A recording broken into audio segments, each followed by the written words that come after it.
கத்தி என்ற super hit படத்தை அடுத்து ஏஆர் முருகதாஸ் தற்போது அகிரா என்ற இந்தி படத்தை இயக்கி வருகிறார். தமிழில் அருள்நிதி நடித்த மௌனகுரு படத்தின் இந்தி ரீமேக் படமான இந்த படத்தில் சோனாகி சின்ஹா முக்கிய வேடத்தில் நடித்து வருகிறார். இந்நிலையில் இந்த படத்தின் படப்பிடிப்பு இறுதிக்கட்டத்தை அடைந்துள்ள நிலையில் முருகதாஸ் இயக்க உள்ள அடுத்த படம் குறித்து தகவல்கள் வெளிவந்துள்ளது.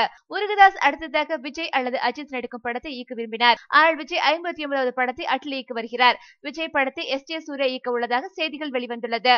அஜித்தும் அடுத்த படத்தை விஷ்ணுவர்தனுக்கு இயக்கும் வாய்ப்பை கொடுப்பார் என கூறப்படுகிறது. இந்நிலையில் ஏஆர் முருகதாஸ், அஜித், விஜய் ஆகிய இருவருக்கும் சமமான மகேஷ் பாபு படத்தை இயக்க உள்ளதாக செய்திகள் வெளிவந்துள்ளது. தற்போது ஸ்ரீ மந்தடு மற்றும் செல்வந்தன் படத்தின் ப்ரமோஷன் பணியில் பிஸியாக இருக்கும் மகேஷ் பாபு சமீபத்தில் அளித்த பேட்டி ஒன்றில் தமிழில் படம் நடிக்க தயாராக இருப்பதாகவும், தமிழ் டாப் இயக்குநரான ஏஆர் முருகதாசுடன் இணைந்து தமிழ், தெலுங்கு ஆகிய இரு மொழிகளிலும் வெளியிடும் வகையில் ஒரு படம் நடிக்க தயாராக இருப்பதாகவும் கூறினார். மேலும் கன்னட படங்களிலும் நடிப்பேன் என்று கூறியுள்ளார். இதனால் மகேஷ் பாபு முருகதாஸ் கூட்டணி விரைவில் இணையும் என கூறப்படுகிறது.